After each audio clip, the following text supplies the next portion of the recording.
오늘 이 저녁에는 교리적인 부분을 저희들이 살펴보겠습니다. 지금까지는 바울이 데살로니가 교회를 칭찬하고 바울 사도가 어떻게 본이 되었는지 저희들 지난주까지 살펴보았고, 이제 오늘은 하나님이 기뻐하시는 부분에 있어서 세 가지를 저희들이 지난주에 살펴보았고요. 오늘은 이제 특별히 교리적인 부분, 부활과 예수님의 재림에 대한 말씀을 살펴보겠습니다. 자, 14절을 보시면 우리가 예수님께서 죽으셨다가 다시 일어나셨음을 믿을진대 그와 같이 예수님 안에서 잠자는 자들도 하나님께서 그분과 함께 데려오시리라. 자, 죽음에 대해서 바울 사도가 이야기합니다. 13절을 보면 이 바울 사도는 사실 데살로니가전서 1장부터 쭉 여러분 잘 관찰해 오시면 이미 재림에 대해서 죽은 자들이 어떻게 될 것인지 이미 서너 차례 이상을 1장부터 언급을 했습니다. 저희들이 뒤돌아가서 찾지는 않겠습니다. 자, 그런데 13절을 보면 바울 사도가 이런 표현을 합니다. 잠자는 자들에 관하여 너희가 모르기를 내가 원치 아니한다. 부정의 부정이니까 강한 긍정이죠. 바울은 바울 서신에 이런 표현이 많이 있습니다. 너희가 모르기를 내가 원치 않는다. 너희가 다 알기 원한다는 표현보다는 모르는 것을 내가 원치 않는다. 자, 그러니까 이 구절을 우리가 엿보아 알 수 있는 것은 이 데살로니가 교회 성도들은 무슨 문제가 있었냐면 죽은 자들에 대한 부활이 확실치 않았었습니다. 죽으면 그냥 끝인가 보다. 사랑하는 가족이 죽었을 때 그 일로 인하여서 절망하고 슬퍼하고 낙심 가운데 있던 성도들이 적지 않았음을 이 13절에서 우리가 알 수 있다는 것입니다. 그런데 14절을 잘 보시면 흥미로운 표현이 있습니다. 14절 한번 보시기 바랍니다. 하나는 죽음이고 하나는 잠자는 것입니다. 이 죽음은 그리스도는 죽으셨다가 부활하셨다 이야기하는데 성도들은 죽었다라고 말하지 않고 예수님 안에서 잠자는 자들이다라고 이야기합니다. 여러분 흥미롭게 보셨습니까? 예수님도 잠자시는 거잖아요. 부활하셨으니까. 근데 바울 사도는 말하기를 예수님은 죽으셨다가 다시 일어나셨다. 그리고 성도는 예수님 안에서 잠자는 자들도 라고 표현을 합니다. 자, 그러니까 예수님은 우리의 죄의 값, 사망, 형벌, 이 문제들을 해결하기 위해서 반드시 죽으셔야만 하는 성경적인 원리, 예수님이 오신 이유, 우리의 죄값을 지불하시기 위해서 죄값은 사망이기 때문에 예수님이 죽으셨습니다.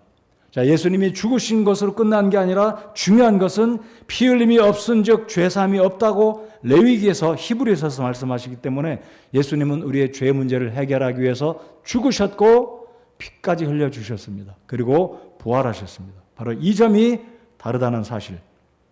자, 14절 다시 한번 보시면 바울은 가정법을 쓰고 있지 않습니다. 헬라어 원문을 보시면 이 바울은 확증을 합니다.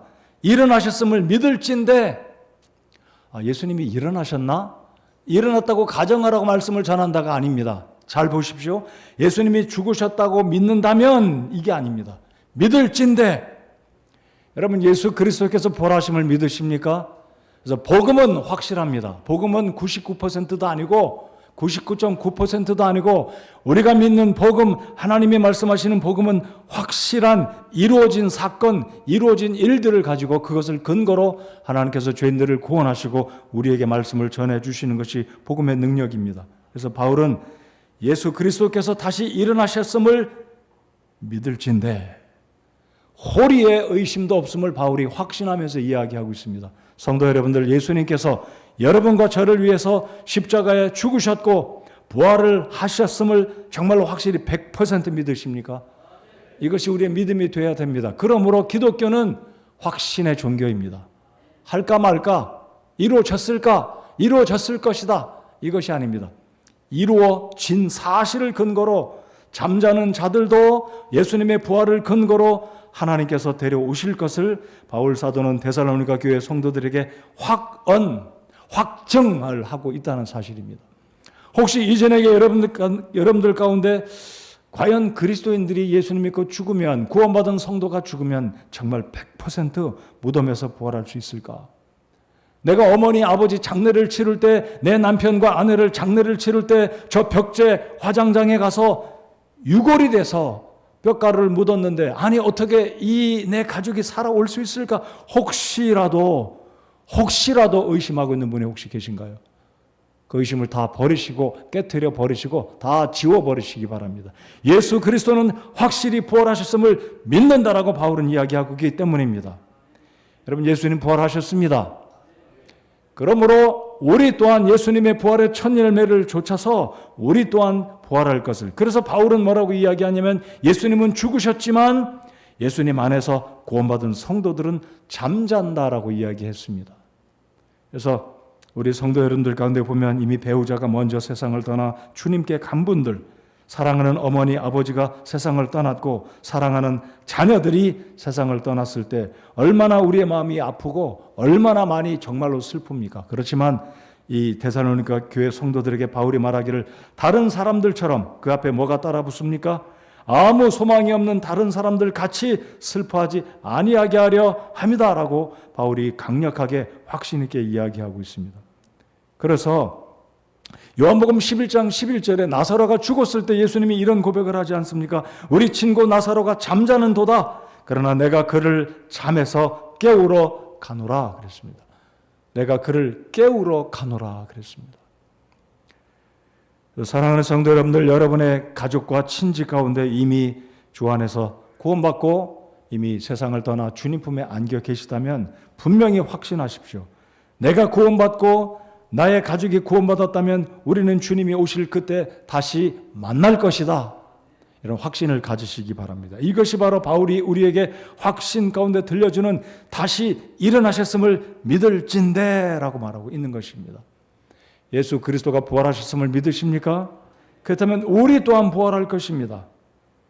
우리의 가족도 부활할 것이고 내가 언젠가 예수님이 더디 오신다면 내가 세상을 떠나면 우리 주님께서 오시는 그날에 우리를 부활로 이끌어 가실 것이다. 자, 그러므로 예수 그리스도의 부활의 첫 열매를 뒤쫓아 모든 주 안에 잠자는 성도들, 잠자고 있는 성도들은 다시 일어날 것임을 우리가 확신해야 할 것입니다. 자, 그래서 오늘 바울 사도는 이 부활의 문제, 예수 그리스도의 재림의 문제를 이제 15절부터 이렇게 이야기합니다. 15절을 보시겠습니다. 우리가 주의 말씀으로 너희에게 이것을 말하노니, 이것을 말한다. 이것이 무엇입니까? 부활과 예수님의 재림 그리고 휴거입니다. 잘 들어보십시오. 부활과 예수님의 재림과 휴거. 자, 15절에 보시면 곧 주께서 오실 때까지 살아서 남아있는 우리가 결코 잠자는 자들보다 앞서지 못하리라. 그러니까 예수님이 재림이, 예수님의 공중에 강림이 있을 때 먼저 주 안에 잠자는 자들이 부활이 있을 것이고, 부활의 어떤 순서가 지나면 이 땅에 아직 살아있는 성도들이 공중으로 휴거된다.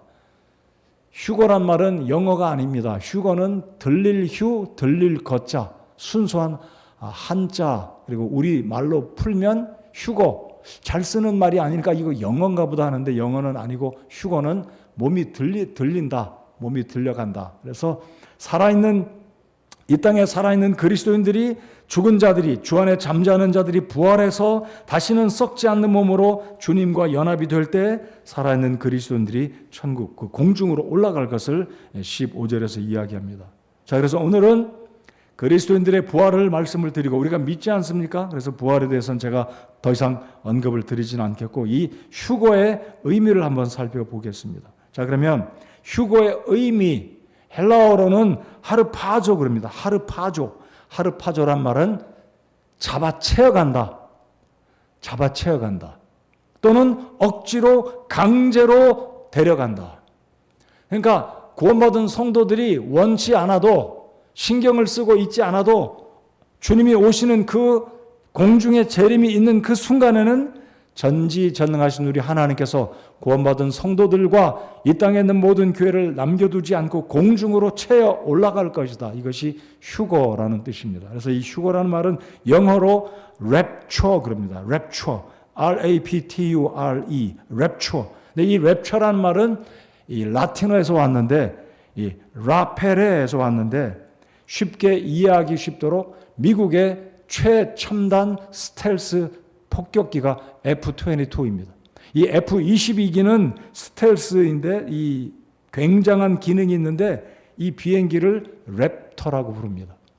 근데 그 이후에 F 시리즈 22 이후에도 또 다른 굉장한 성능을 가진 비행기가 전투기가 나왔는데 최고의 이 첨단 기능을 가진 미국 전투기 가운데 최고로 꼽는 게 이 랩터입니다. F-22.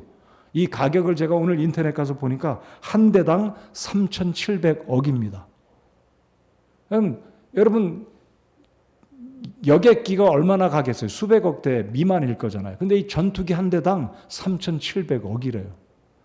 이 비행기가 근데 얼마나 굉장하냐면요. 시뮬레이션을 통해서 이 컴퓨터상에서 전투를 모의 공중전을 벌이는데 이 랩터 F-22가 100대를 물리친답니다. 100대.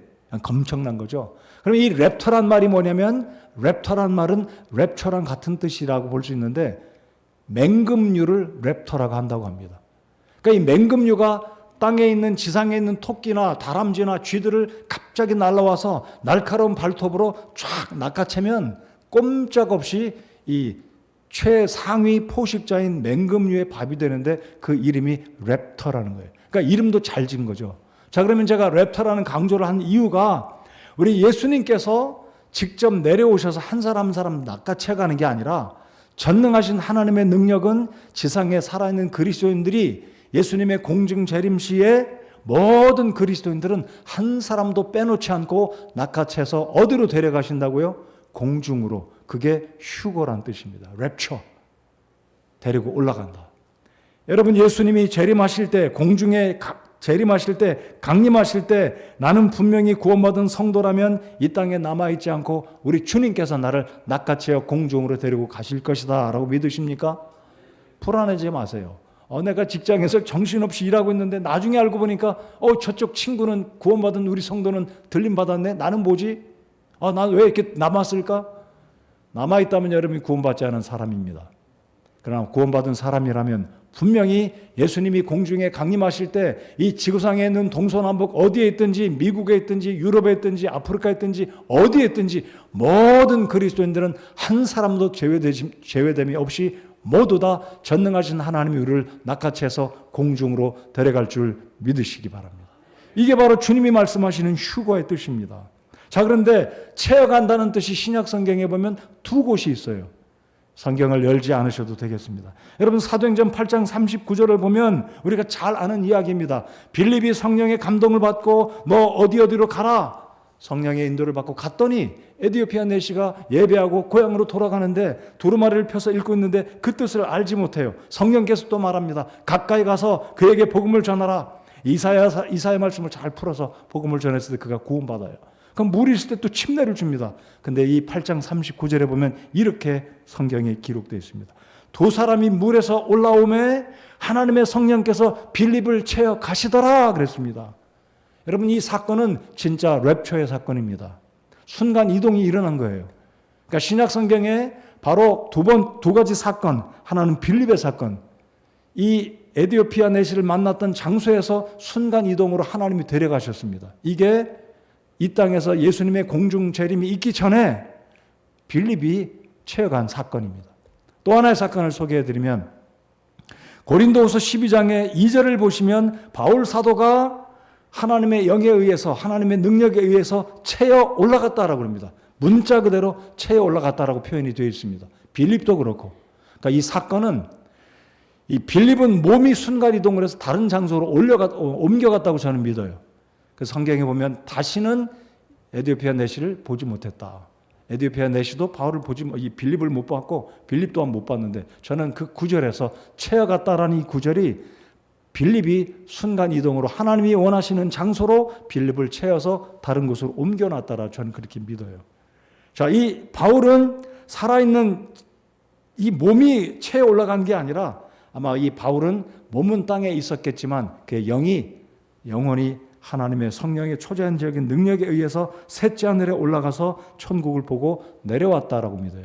그러니까 아무튼 이 구절에서도 사용된 표현이 채어 올라갔다라는 표현이 고린도후서 12장 2절에 있다는 사실. 그래서 휴거는 구원받은 사람들이 예수 그리스도가 공중에 강림하실 때 분명히 모든 그리스도인들이 때와 장소를 물어나고 모든 거듭난 성도는 채어 올라갈 것이다 라고 우리는 믿습니다. 여러분 그렇게 믿으십니까? 그래서 이 휴거의 순서는 미국과 한국이 똑같을 것인지 전 잘 모르겠어요. 왜냐하면 시차가 있으니까. 그러나 분명한 것은 전 세계가 대혼란을 겪을 것이다. 왜냐하면 사라졌으니까. 미 증류의 사건이 온 세상에 정말 발생하는 겁니다. 모든 그리스도인들이 순식간에 사라져 버리는 겁니다. 이게 바로 성경이 말하는 진짜 그대로의 사건, 문자적인 사건, 들림받는 휴거, 들릴 휴, 들릴 거. 살아있는 성도가, 살아있는 사람이 몸을 입고 다시는 죽지 않는 몸으로 공중으로 올라가는, 낙하체에 올라가는 굉장한 사건이 앞으로 일어날 것을 여러분 확신하시기 바랍니다. 자, 그러면 휴거의 순서를 한번 살펴보겠습니다. 자, 15절에 보면, 자, 죽은 자들이 부활하는 것은 휴거라고 말할 수 있을지 모르겠습니다. 그러나 그것은 좀 다른 차원이죠. 그들이 어떻게 죽어서 어떻게 매장이 됐든, 화장이 됐든, 아직 시신을 찾지 못했든, 여러분 시신 찾지 못한 사람 많잖아요. 세상에 사고로 죽어서 바닷속에 빠져 죽었거나 광산이 매몰돼서 땅속에 묻혔거나 홍수가 나서 떠내려가서 시신을 찾지 못하거나 찾지 못하는 시신들이 적잖아요. 그러나 어떻게 죽었든 어떻게 매장을 됐든 매장을 하지 못했든 분명히 우리 전능하신 하나님은 예수 그리스도께서 오실 때 잠자는 자들을 부활시킬 하나님이라고 믿습니다. 그렇다면 이 순서는 뭐라고 말씀합니까? 살아있는 그리스도인들이 휴거되기 전에 먼저 주님 안에 잠자는 자들이, 아니 냉수도 순서가 있다고 말씀하잖아요. 먼저 죽은 사람들이 부활하는 것이 하나님의 질서이고 하나님의 원리, 하나님의 뜻이다라고 우리가 믿지 않습니까? 그래서 15절에 보면 주의 말씀으로 너희에게 이것을 말하노니 주께서 오실 때까지 살아서 남아있는 우리가 결코 잠자는 자들보다 앞서지 못하리라. 16절 주께서 호령과 천사장의 음성과 하나님의 나팔 소리와 함께 친히 하늘로부터 내려오시리니 강림이죠. 그리스도 안에서 죽은 자들이 먼저 일어나고 살아납니다. 50살에 죽은 사람이 50살로 다시 부활할지, 70살에 죽은 분이 70으로 살아날지, 엄마 뱃속에서 죽은 아이가 다시 아기로 태어날지는 몰라요. 성경에서 언급하지 않기 때문에 저는 그것에 대해서는 잘 모르겠습니다. 분명한 것은 제가 이거는 믿습니다. 불구자로 태어났습니다. 육신의 장애를 갖고 태어났습니다. 소경은 또다시 소경이 아닐 겁니다. 소마비를 가지고 태어난 사람 다시 소마비가 아닐 겁니다. 어떤 태어날 때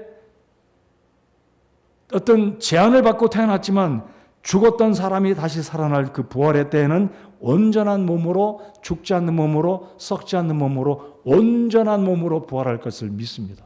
이것이 우리가 믿는 문자적인 부활이요, 몸의 부활이다. 그래서 이때 부활의 몸은 신비로운 몸으로 먹어도 되고 먹지 않아도 되고 문이 잠겼어도 문을 통과하는 시간과 공간의 장애를 받지 않는 놀라운 몸으로, 예수님과 같은 몸으로 부활할 줄을 믿습니다. 자, 그래서 주 안에 잠자는 자들이 먼저 부활해서 공중으로 올라가 주님을 만나면 그 다음 순서가 주 안에 살아있는 성도들이 그 다음 순서로 공중으로 휴거되어 올라가게 될 것이다 라는 것입니다. 자, 이제 그러면 이 휴거의 어떤 과정들을 보면, 자, 16절을 보시겠습니다. 먼저는 주께서 호령이 있을 것이다. 호령. 여봐라. 호령. 이 호령은 군대 용어입니다. 이리 하거라. 이리 해라. 이리 와라. 저리 가라. 군대에서 명령하는 호령. 여러분 우리가 훈련소 가면 제식훈련 좌양좌, 우양우, 뒤로 가, 앞으로 가 이런 거 호령이 있지 않습니까? 하나님의 호령이 분명히 있을 것이다 이거죠. 근데 이 호령은 어떤 말인지 모르겠어요. 아마 예측한다면 이러지 않을까. 자, 예수님께서 나사렛 무덤에서 나사로야 나오라 했을 때 죽었던 나사로가 일어나서 베옷을 두르고 걸어 나왔다 그랬어요. 아마 이때 호령은 어떤 호령일지 모르겠어요. 하나님께서 분명히 공중에서 엄청난 소리로, 분명한 소리로 하나님의 명령이 있을 것입니다. 올라오거라. 예수님의 재림이 시작됐다. 올라오거라. 이럴지는 모르겠어요. 그러나 유사한 표현으로 분명히 휴거 때는, 죽은 자들이 부활할 때는 하나님의 음성, 하나님의 명령이 있을 것이다. 자, 두 번째는 뭡니까? 천사장의 음성, 미가엘의 음성이 또 있을 것이다.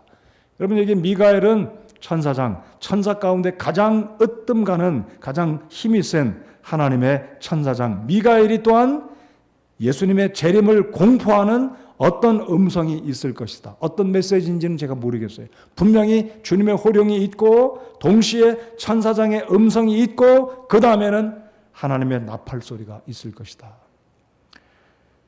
여러분 고린도전서 15장을 잠깐 저희들 열어보겠습니다. 고린도전서 15장 52절에는 이 살전 4장에 있는 말씀보다 더 명확하게 이 나팔의 기능이 무엇인지 바울 사도가 15장에서 이야기하고 있습니다. 자, 15장 52절을 저희들 다 같이 일어나겠습니다. 51절부터 51절 2절 같이 읽겠습니다.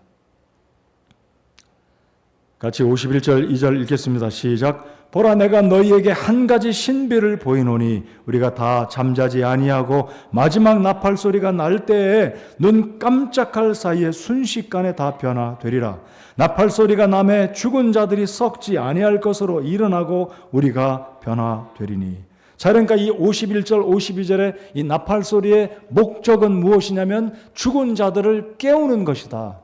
그러니까 무덤에 잠자는 자들이 이 나팔 소리가 굉장히 크게 분명하게 공중에서 울려 퍼지면 죽은 자들이 이 나팔 소리를 듣고 일어나게 될 것이다. 물론 하나님의 호령이 죽은 자들을 깨울 것이라고 저는 믿습니다. 물론 천사장의 어떤 명령도 이 죽은 자들을 깨우는 효과가 있을 것이다라고 믿습니다. 그런데 이 52절에 보면 나팔 소리가 남에 죽은 자들이 썩지 아니할 것으로 일어나고 우리가 변화되리니 그랬습니다.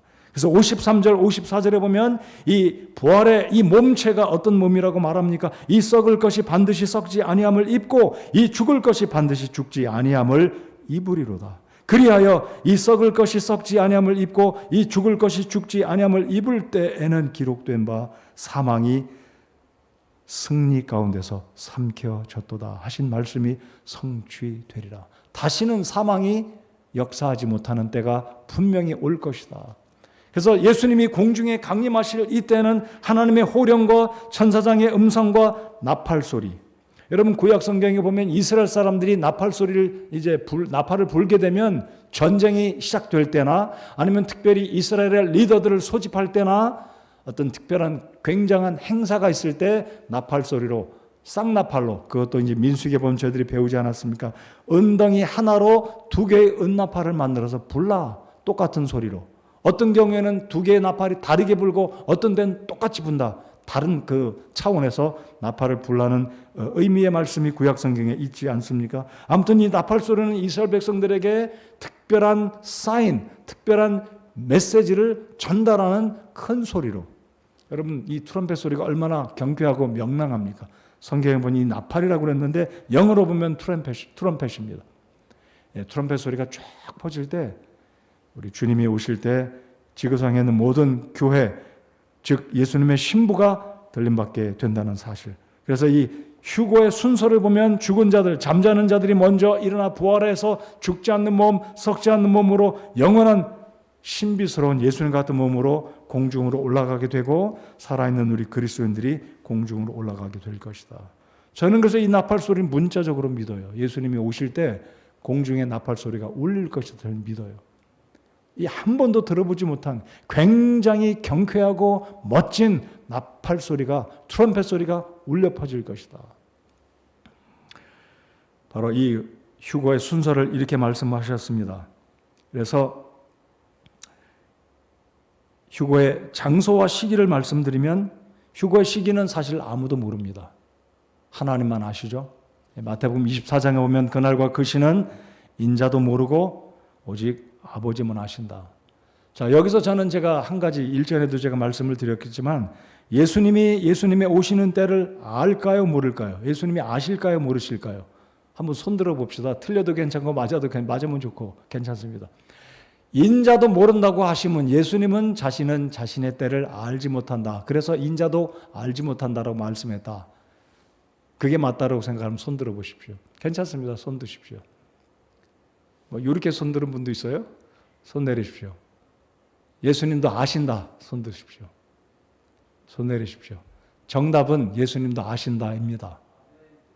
자, 보십시오. 왜 인자는 모른다고 그랬냐면 인자는 하나님의 아들, 그러니까 사람의 아들의 측면에서는 인자가 모르는 게 당연하죠. 근데 예수님 속에는 또 무엇이 계십니까? 신의 성품, 하나님의 성품, 신성이 계시기 때문에 예수님의 인자된 그 부분은 예수님이 일부러 사람들에게 이 때를 신비에 감춰두고 오직 하나님의 권한의 영역에 맡기기 위해서 인자는 모른다고 표현했을 뿐이지 사실 예수님도 아십니다. 예수님도 알고 계세요. 자, 그래서 이 예수님이 오실 때 이 휴거의 순서 말씀드린 것처럼 하나님의 호령과 천사장의 음성과 하나님의 나팔 소리가 울릴 때 죽은 자들이 먼저 살아나고 살아난 그리스도인들이 공중으로 올라가는데 그때는 어느 시기인가 잘 모르겠어요. 성경에 언급을 하지 않고 있기 때문에.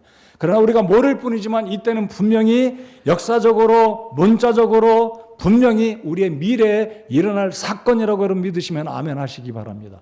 분명히 일어날 것입니다. 머지않아 우리 그리스도인들에게 정말 이 날이야말로 영광의 날이요 기쁨의 날이요 정말로 환희의 날, 우리 모든 수고와 슬픔과 고통이 다 끝마치고 주님께 올라가서 주님과 연합되는 날.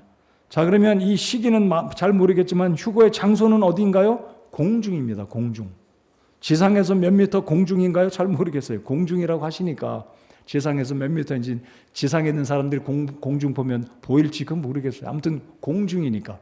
성경에서 명확하게 언급 안 한 것은 알려고도 하지 말고 과장하지도 말아야 되겠죠. 그러니까 공중으로 주님이 오신다. 자, 그러면 이 휴거의 목적이 무엇인지 말씀드려 보겠습니다. 과연 휴거의 목적이 무엇인가? 오늘 말씀해 보시면 17절 하반절에 들어 있습니다. 이 휴거의 목적, 예수님의 공중 강림의 목적이 무엇입니까? 자, 17절 다 같이 한번 읽어보겠습니다. 시작. 그 뒤에 살아서 남아있는 우리가 그들과 함께 구름들 속으로 채어 올라가 공중에서 주를 만나리라. 그리하여 우리가 항상 주와 함께 있으리라. 공중에 구름이 있겠다고 하니까 대기권 바깥은 아닌 것 같아요. 대기권 바깥은 구름이 없잖아요. 그렇죠? 이건 어찌 보면 또 하나의 예측입니다. 그러나 성경을 너무 깊이 파려고 언급하지 않은 것까지 상상을 동원하는 것은 문제가 있지만 공중이라고 그랬으니까 분명히 성층권, 우주 밖은 아닐 것이다. 구름이 있는 곳에 오실 것이다. 그런데 지상에 있는 사람들이 과연 볼 거리가 되는지 그건 모르겠어요. 자, 그러면 예수님의 휴거, 우리 그리스도인들, 예수님의 휴거가 아니고 정정합니다. 우리 그리스도인들이 휴거되어서 공중에서 예수님을 만나는 휴거의 목적이 무엇인가요? 방금 읽은 17절 하반절에 들어있습니다. 우리가 항상 주와 함께 있게 하기 위해서. 항상, 다시는 이제 떨어지지 않는 겁니다. 자, 이 휴거의 또 다른 목적은 무엇이냐면 상급을 위해서다. 고린도후서 5장 10절에 보면 우리 그리스도인들이 공중에 올라가 베마의 심판대, 그리스도의 상급의 심판대 서서 자기가 행한 대로 우리 하나님께서, 우리 그리스도께서 상급을 주실 것이기 때문입니다. 이 공중에 베풀어질 그리스도의 상급의 심판대, 베마 심판대는 죄를 묻는 심판대, 공포의 심판대가 아니라 상을 주는 시상대입니다. 그러니까 심판석, 심판대 하니까 두렵잖아요. 심판받는다, 심판석, 그러니까 심판 자체가 이게 두려움을 가져다 주는데 이것은 결코 그런 게 아니라 상급의 심판대, 다시 말하면 상급의 시상대다. 이렇게 이해하시면 되겠습니다. 그래서 휴거의 목적은 첫 번째, 가장 중요한 목적은 주님과 함께하기 위해서 그리스도와 영원한 연합입니다. 신부된 예수님의 교회를 이 땅에 내버려 두지 아니하시고 우리 주께서 우리를 부르셔서 영원히 함께 있는 이것이 휴거의 목적이자 그리스도인들이 이 땅에서 주를 위해서 수고하고 헌신한 그 모든 것에 대한 상급을 주시기 위해서 이것이 휴거의 목적이다라고 말씀을 드리는데요. 우리가 이제 기억해야 될 것은 우리 침례 교도들, 우리 성서 침례 교도들이 믿는 이 휴거의 시기, 예수님이 언제 오시는가 이것보다는 언제 그러면 휴거가 이루어질 것이냐, 이 땅 위에 있는 7년의 대환란과 비교했을 때, 연관지었을 때 그리스도인들이 휴거되는 시기는 7년 대환란과 어떤 상관이 있는가. 여러분이 다 이미 알고 계시고 믿고 계시겠지만 우리 성서 침례교회 근본주의 침례 교도들은 예수님이 우리를 부르실 때 우리가 공중으로 들림받는 그 순간 우리는 이 땅의 7년 대환란과 전혀 상관이 없다. 그래서 우리는 7년 대환란이 있기 전에 공중으로 올라가는 것을 믿습니다. 이것을 가리켜서 환란 전 휴거설이다라고 말합니다. 대부분의 장로교회는 둘 중에 하나입니다. 환난을 통과한다. 3년 반 통과하다가 올라간다. 또는 7년간을 대환란 기간을 통과한 다음에 7년간의 고통스러운 온 7년을 온 몽땅 통과한 다음에 공중으로 올라간다라고 믿고 있는데 우리는 그렇지 않습니다. 환난 전에 우리는 공중으로 올라감을 믿습니다. 헷갈리지 마시기 바랍니다. 여러분이 헷갈린다 해도 구원받은 사람은 주님이 절대로 환난을 통과하도록 내버려 두지 않는다고 우리는 믿어요. 맞습니까? 내가 환난 통과서를 믿어도 하나님이 절대로 그리스도의 신부 교회를 이 땅에 환난을 통과하게 내버려 두지 않을 거다라고 우리는 믿는다는 거죠. 자, 두 번째는 환난 통과설. 7년간 온 7년을 몽땅 환난을 통과하는 거예요. 이 땅에서 구원받지 않은 사람들과 더불어. 이게 가능하냐 이거죠. 여러분 결혼식을 하는데 신랑이 자기 혼자 결혼 축하 파티를 하고 결혼 축하의 어떤 좋은 그 복된 시간을 신부는 따로 떼어놓고 혼자 하는 결혼식이 어디 있습니까? 우리 그리스도 예수가 우리의 신랑이라면 신부된 교회는 절대로 7년간의 공중에서 어린 양의 혼인잔치에 하나님께서 구원받은 성도들 교회를 신부로 우리를 인정해 주시기 때문에 우리를 데려가실 것을 믿습니다. 그래서 우리는 이 땅의 7년 대환란이 시작되기 직전에 공중으로 올라간다. 다시 말씀드리면 예수 그리스도께서 오시면 공중에서 7년간의 어린 양의 혼인잔치가 시작됨과 동시에 이 땅에서는 정말로 무시무시한 7년간의 대환란이 시작된다는 사실. 물론 좀 더 자세히 말씀드리면 전 3년 반은 이 적그리스도가 유대인들과 화평의 조약을 맺다가 갑자기 일순간에 화평 조약을 깨뜨리고 나머지 3년 반은 무시무시하게 유대인들을 공격하고 죽이고 엄청난 핍박이 있을 것을 요한계시록에서 말씀을 하고 있습니다. 아무튼 우리가 믿는 것은 환난 전 휴거설을 믿는다. 환난 통과설이나 부분 환난 통과설을 믿지 않는다. 또는 환난 후 휴거설을 믿지 않는다라는 사실을 꼭 기억하시기 바랍니다. 그래서 우리는 이 땅 위에 7년의 대환란이 시작되기 직전에 공중으로 들림받는 사실. 그래서 그 실예를 말씀드리면 구약시대 때 창세기 5장에 보면 에녹이 이 땅의 창세기 6장부터 이 땅의 물의 심판, 노아의 홍수가 시작되면서 이 땅의 모든 8명의 노아의 식구 제외한 모든 사람이 죽었는데 에녹은 홍수의 심판이 있기 전에 하늘로 채워 올라갔습니다. 랩처된 거예요. 하나님의 능력에 의해서 죽음을 보지 않고 공중으로 올라갔습니다. 천국에 간 거죠. 또 한 가지의 구약의 사건을 보면 이 이삭이 아내를 맞이할 때 바단 아람도 아니고 부엘세바도 아니고 광야의 한 중간에서 자기 아내를 만나는 장면을 구약 성경 창세기에서 보시게 될 겁니다. 이것은 우리의 신랑 되신 예수께서 천국도 아니고 이 땅도 아닌 공중에서 중간에서 신랑이신 예수님께서 당신의 신부인 교회 구원받은 성도를 공중으로 데려다가 어린 양의 혼인잔치에 즐거운 우리 혼인양 예수 그리스도의 신랑 되신 예수님과 더불어서 잔치에 우리가 참여하게 될 것이다. 그래서 우리는 환난 전에 휴거될 것을 믿습니다. 자, 오늘 말씀의 결론입니다. 자, 18절을 다 같이 읽겠습니다. 시작. 그러므로 이 말씀들로 서로 위로하라. 우리 성도 여러분들 보면 이미 배우자가 세상을 먼저 떠났거나 부모님이 세상을 떠나서 마음에 얼마나 그리움이 있습니까? 사랑하는 내 남편, 내 아내, 우리 어머니, 아버지, 우리 성도들 가운데는 자녀가 먼저 세상을 떠난 분도 있잖아요. 자녀가. 얼마나 마음이 아프겠어요. 사랑하는 가족을 보고 싶은. 근데 이 데살로니가 교회 성도들은 서두에 말씀드렸듯이 이들은 죽으면 끝인 줄 알고 그것으로 영원한 이별인 줄 알고 소망을 갖지 못했었습니다. 근데 바울 사도가 13절에 그러나 형제들아 잠자는 자들에 관하여 너희가 모르기를 내가 원치 아니하노니 이것은 너희가 아무 소망 없는 다른 사람들 같이 슬퍼하지 아니하게 하려 함이라. 18절의 결론은 이것입니다. 그러므로 이 말씀들로 서로 위로하라. 예수님의 재림은 분명히 앞으로 일어날 사건입니다. 믿으십니까? 예수님이 오시면 주 안에 사랑하는 가족들이 먼저 구원받고 천국에 가서 지금은 죽음 때문에 잠시 이별해 있지만 잠자는 자들이기 때문에 깨어날 것이고 부활하신 우리 주님께서 첫 열매가 되셨기 때문에 그분들을 다 죽지 않는 몸으로, 썩지 않는 몸으로 부활시켜 주실 것을 믿습니다. 그리고 또한 우리가 공중으로 들림받고 우리 주 안에 잠자는 우리의 성도들, 우리의 가족들, 구원받은 성도들과 함께 영원히 주와 함께 있을 것입니다. 그래서 이 말씀들로 서로 위로하라라고 말씀합니다. 성도 여러분들, 이 땅을 살아갈 때 우리의 진정한 기쁨과 기대, 우리의 소망은 무엇입니까?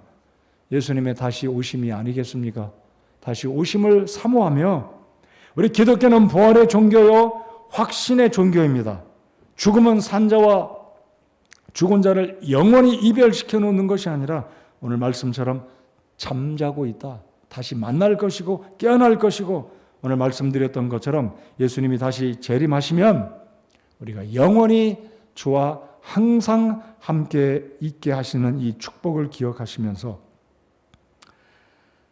때때로 사랑하는 가족이 생각나서 힘이 없고 참 마음이 적적하고 그러시지만 예수님이 다시 오시는 그날을 사모하고 기다리고 소망 가운데 힘내서 더 전도하고 예배하기 힘쓰는 우리 모든 성도 여러분들과 제가 되기를 바랍니다. 이 땅에 있는 것들은 잠시뿐이며 보이지 않는 것이 영원하다는 주님 말씀의 확신을 가지고 공중을 바라보시면서 사시기 바랍니다. 공중에 구름 한 점이 뜨면 혹시 예수님이 오늘 오시지는 않을까? 구름 가운데 구름을 타고 오신다고 하셨는데 혹시 오늘일까? 찬송가에도 그러지 않습니까? 혹시 오늘일까? 예수님의 오심을 사모하고 천국을 향해 소망을 품고 열심히 믿음 생활하는 우리 사랑하는 성도 여러분들 모두가 되시기 바랍니다. 자리에서 일어나셔서 함께 저들 찬송하면서 오늘 수요일 저녁 예배를 마치겠습니다.